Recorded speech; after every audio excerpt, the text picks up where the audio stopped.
7 signs you're a rare bridge, chosen one between cosmic light and dark.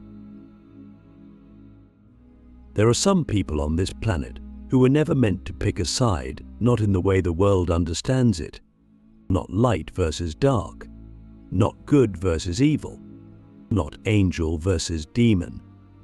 Because their souls signed up for something far more rare, more raw, and more real.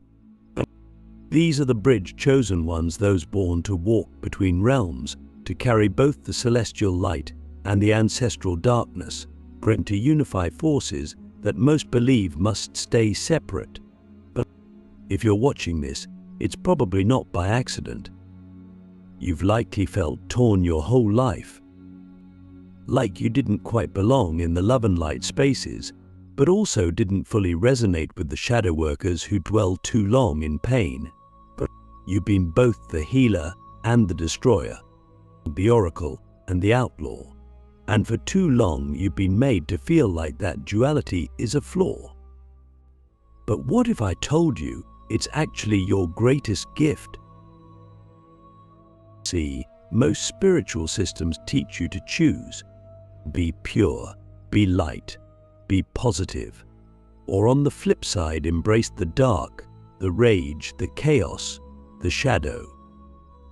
But rarely does anyone teach you how to hold both without losing your mind, or worse, your soul. That's where the bridge chosen ones come in. Not everyone can do this. In fact, very few can. Because to be a bridge means you are forged in the fire of contradiction. You are born into paradox. Your life doesn't make sense to others because it's not supposed to. You are not here to repeat the past. You are here to redefine the balance between polarities, to walk the line between dimensions without collapsing into either extreme. So how do you know if this is you?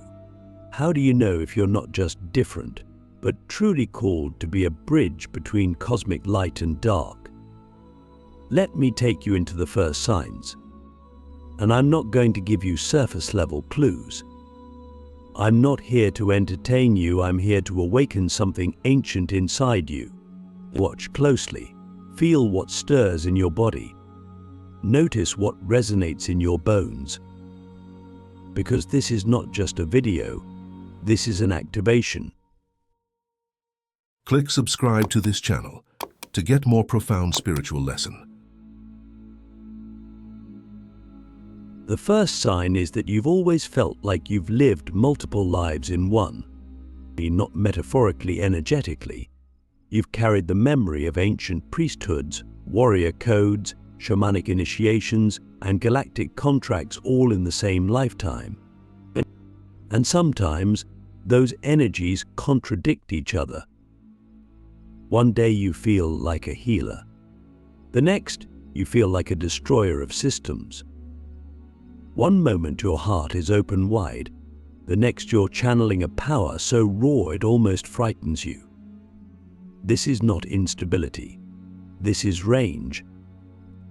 And while others may think you're inconsistent, the truth is you're multidimensional.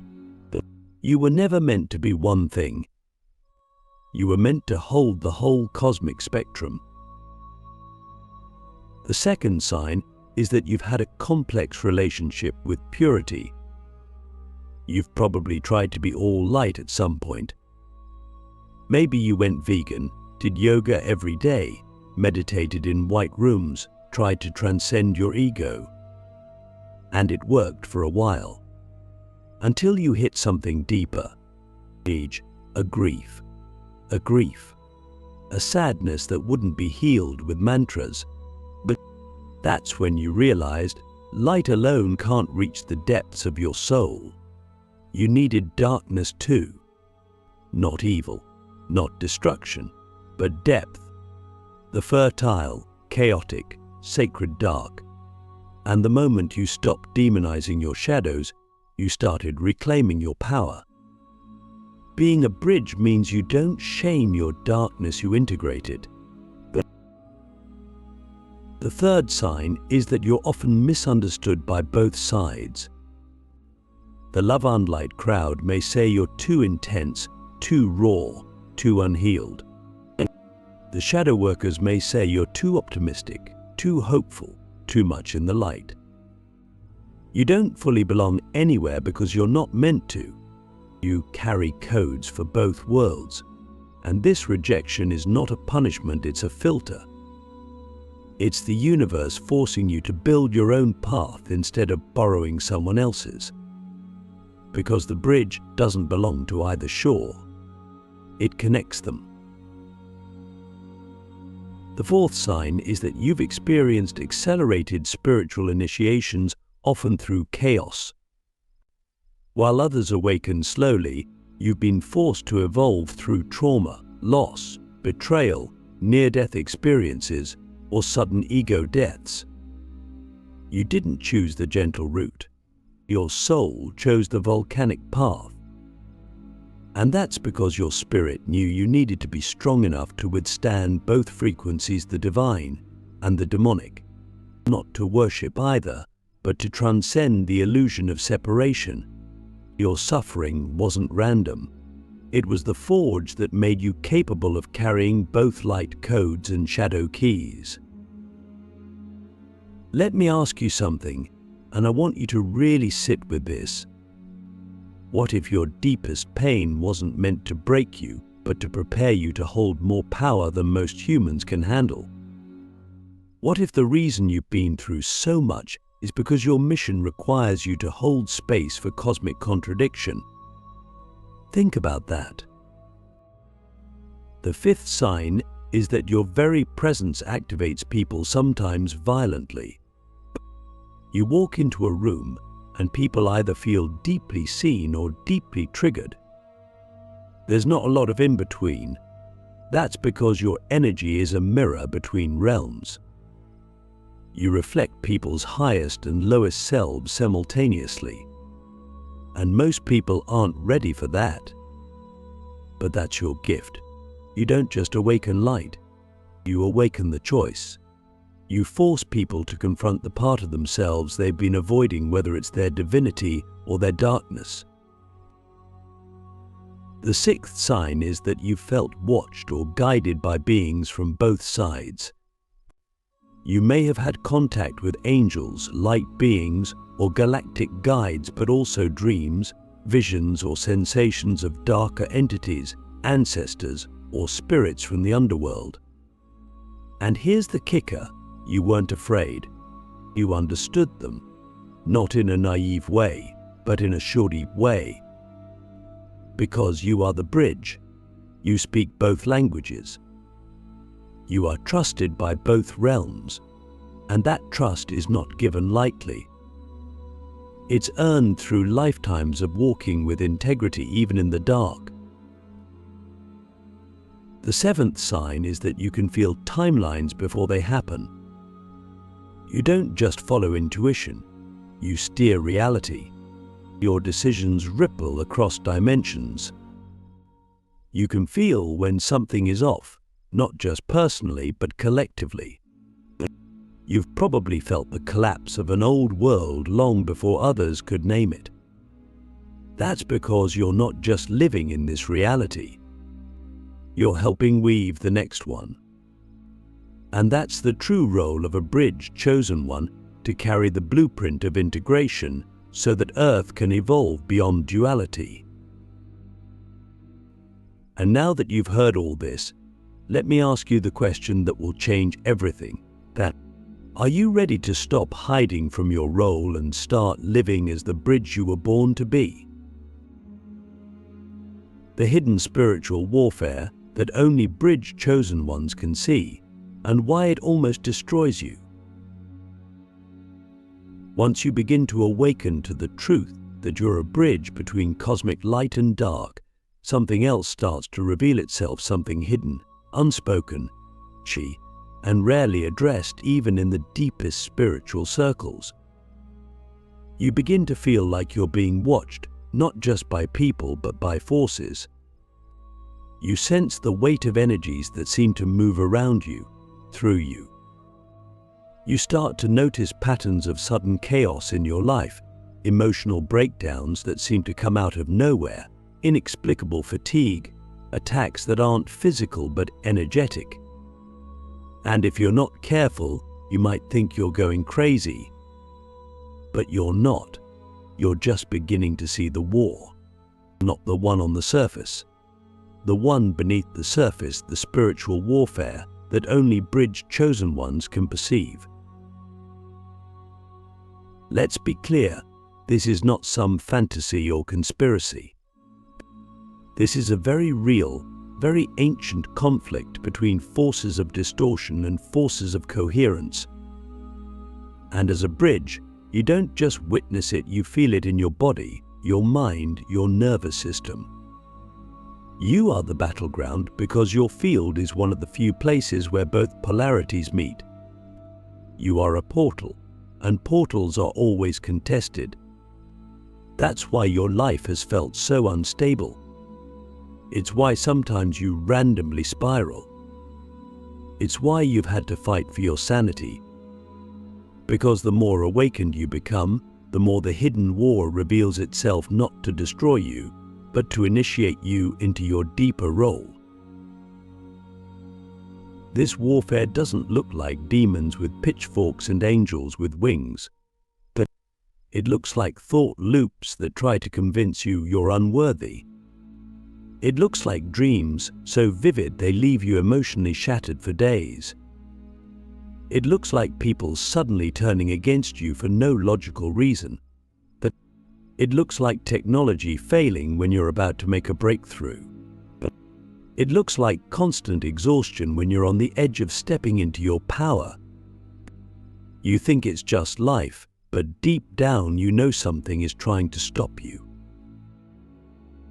Why? Because you carry the codes that can neutralize polarity.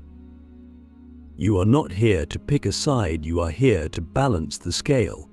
You anchor a frequency that reveals the illusion of good versus evil. You bring coherence where there was separation. That makes you a threat to both extremes, the false light that wants to bypass pain and the wounded dark that wants to stay in suffering. You see through the illusions of both, and because of that, you become a frequency disruptor. Your very presence breaks spells, and that is not always welcomed. Have you ever noticed that when you're about to step into something major, a new level of truth, a new platform, a new relationship, everything seems to fall apart? That's not coincidence.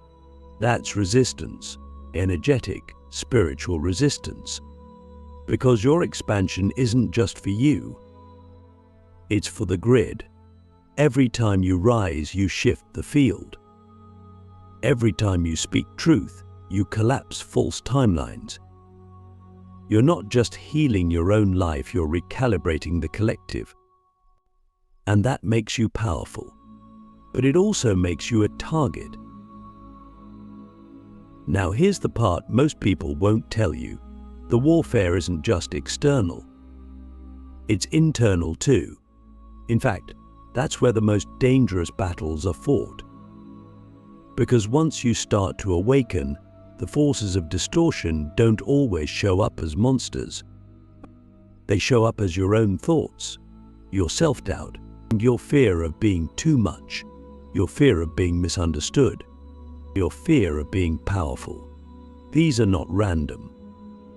They are frequencies, and if you don't learn to recognize them, you start to believe them. That's how the bridge gets blocked, not by attack, but by self-abandonment. Let me ask you something you may have never dared to ask yourself. How often have you dimmed your truth just to feel safe? How many times have you silenced yourself in rooms where your soul was screaming just to avoid conflict? How many timelines have you watched collapse because you let fear speak louder than your knowing? That's not weakness, that's warfare. And it's time you start seeing it as such. But here's the good news. You are not powerless. In fact, the moment you recognize the pattern, you reclaim your authority. The moment you stop asking for permission to exist, you shift the frequency of every space you enter. You don't need to fight demons, you need to remember who you are. You are the bridge, and the bridge doesn't collapse under pressure. It becomes stronger, because it knows it was built for this. This warfare exists because you're important, not in an egoic way, in a cosmic way. You are a stabilizer between realms. You hold the codes that remind people and energies what balance feels like. That's why you've been through so much. That's why you've had to learn discernment through fire. Because the bridge must be able to hold all energies without becoming them. You're not here to destroy darkness or worship light. You're here to integrate the truth behind both. And when you walk with that awareness, when you stop seeing your life as random chaos and start seeing it as a sacred training ground, you become impossible to manipulate. You become unshakable. And that's what the world needs now more than ever. Not just light workers or shadow warriors, but bridge keepers, those who can hold the truth of both without collapsing into either. The pain of being too early, why bridge chosen ones are always misunderstood, abandoned, and decades ahead of their time. There's a certain loneliness that comes with being a bridge chosen one, not just because of what you see, but because of when you see it. You walk into rooms and sense the truth long before anyone else can name it. You feel shifts in people, systems, and energy fields months, sometimes years, before they ripple into the collective. You speak truths that sound like madness at first, only for others to repeat them as wisdom decades later. It's not that you want to be different. It's that you are different, and not because you're better, but because you were born with a frequency that vibrates just slightly ahead of time. This is one of the most painful parts of the bridge path. You're not just bridging light and dark. You're bridging timelines. You are a carrier of future codes. You embody the next frequency before the world is ready to receive it. And that means you often live in a kind of invisible exile. You feel everything so deeply, but when you try to express it, people look at you with confusion, or worse, with rejection.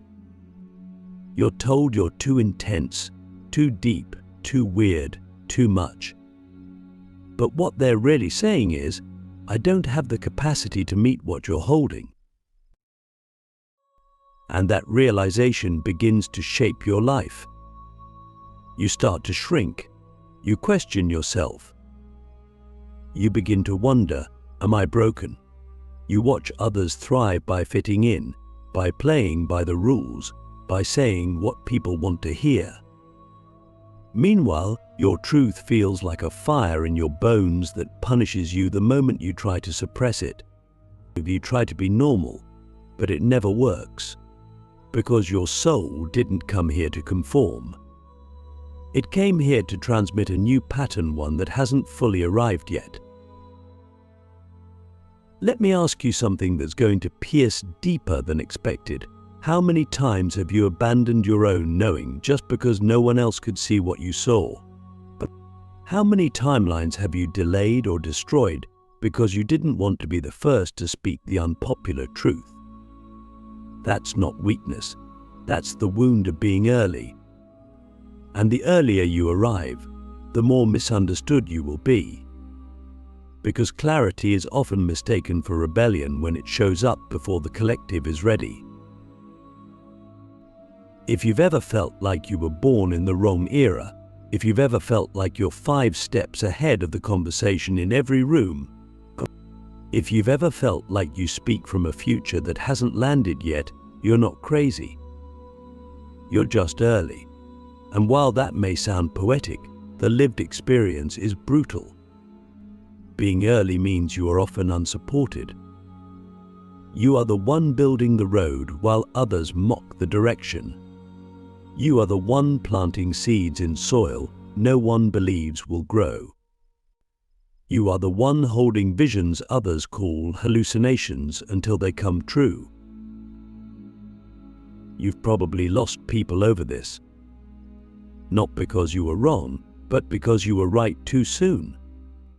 You've probably had to walk away from communities, jobs, even relationships that couldn't meet your frequency. Not because you didn't love them, but because they couldn't see you. And nothing is more painful for a bridge chosen one than being unseen, not just as a person, but as a vessel for something sacred. But here's what you must remember: you were not sent ahead to suffer. You were sent ahead to prepare. You are the scout, the signal, the whisper before the wave. Your loneliness is not a punishment. It's a prelude. And while others are still reacting to the old, you are already attuning to what's coming next. But that sensitivity is your power, not your flaw. And the more you honor it, the more aligned your path becomes, even if the world still doesn't understand it. Here's the paradox: the more ahead of your time you are, the more ancient your soul tends to be. You're not new here. You've done this before. You've helped civilizations rise and fall. You've held temples that no longer exist. You've carried wisdom through burning scrolls and broken bloodlines. You've always been a bridge between what was and what's coming. And that's why your timing feels so strange, because your soul remembers things this world has forgotten. And yet, your job is not to convince people. Your job is to embody the future now, even if no one claps. Even if no one joins you. Even if you walk alone for a season. Because what you embody now becomes the permission slip for others later. You are not here to follow trends. You are here to be the signal that starts them. You are not here to wait for the world to catch up. You are here to hold the vibration that pulls the world forward. And slowly it happens. You start to meet others like you. Not many, but enough. Souls who also walk between timelines. Souls who remember the future the way others remember the past. And when you meet them, something clicks. The loneliness begins to fade. The codes begin to unlock. And the bridge stops being a burden. It becomes a network, a sacred grid across space and time. You realize you were never really alone. You were just early to the gathering. So if you're still here, still watching, still resonating with every word that feels like it was carved from your own DNA, then let me tell you what no one told me when I was drowning in isolation: you're not broken. You're just a messenger from a future most people haven't met yet. And your time is coming. The Great Remembering: how bridge chosen ones unlock their power through radical self-truth. There is a moment quiet, almost invisible, when everything shifts for a bridge chosen one. But it doesn't come with lightning. It doesn't arrive in ceremony. It doesn't even need to be seen by anyone else. But it's the moment your soul decides to stop hiding, or to stop waiting, to stop negotiating with people who don't understand your frequency. It's the moment you say, "I remember who I am." And that remembering changes everything. Because for a bridge chosen one, the key to unlocking your power isn't found in books or lineages or external validation. It's found in radical self-truth, a kind so raw and undeniable that it pierces through lifetimes of suppression. You don't find this truth, you excavate it. You unearth it from beneath the expectations of your family, the programming of society, the spiritual bypassing of communities that told you to love and light your way out of your fire. You claw it back from the places where you traded your knowing for belonging. And when you finally do, it's like your soul takes a deep breath for the first time in years. Because this truth is not just about your identity, it's about your function, your cosmic role. You were never here to be liked. You were here to transmit codes that could only be delivered through the full embodiment of your authentic essence.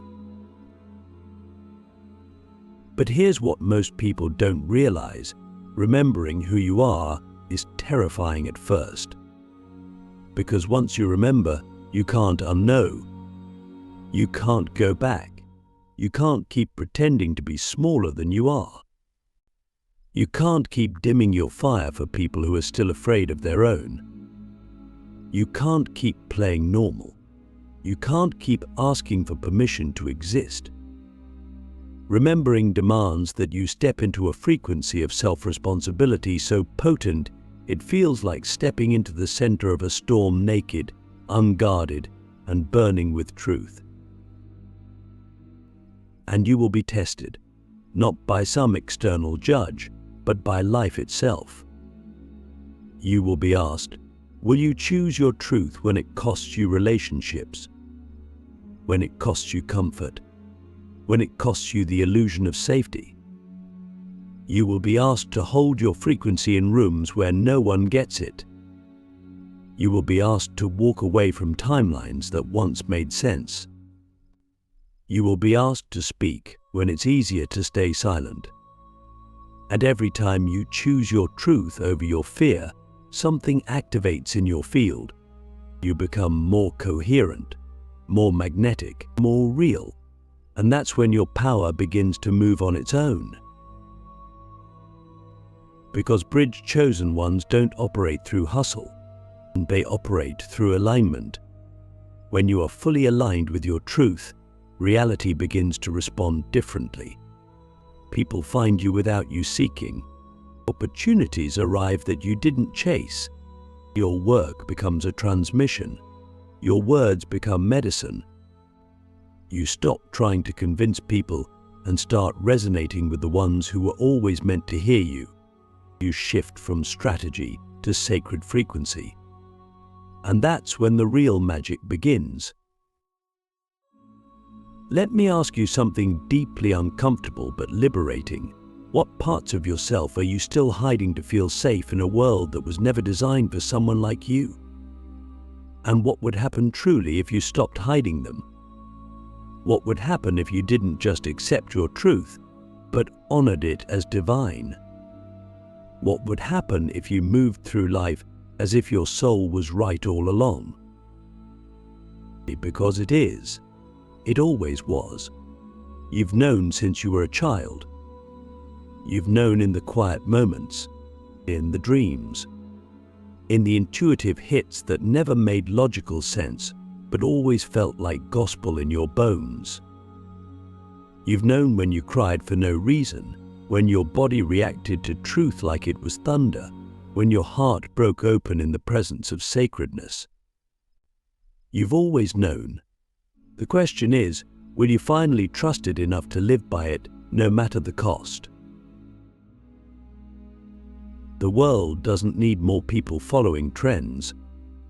It needs you, fully activated, fully embodied, fully unapologetic about your multidimensional truth. It needs your voice, your frequency, your presence, not the filtered version, the real one. Because only when you become fully yourself can the bridge truly open. Only when you stop betraying your soul can the codes you carry begin to awaken others. And that is your true mission, not to save, not to fix, but to be so real that others remember how to come home to themselves too. This is the great remembering, not of who you were told to be, but of who you've always been beneath the noise. The bridge doesn't need to be built. It already is you. All that's left is for you to walk it. Welcome home, Bridgewalker. The future has been waiting for you.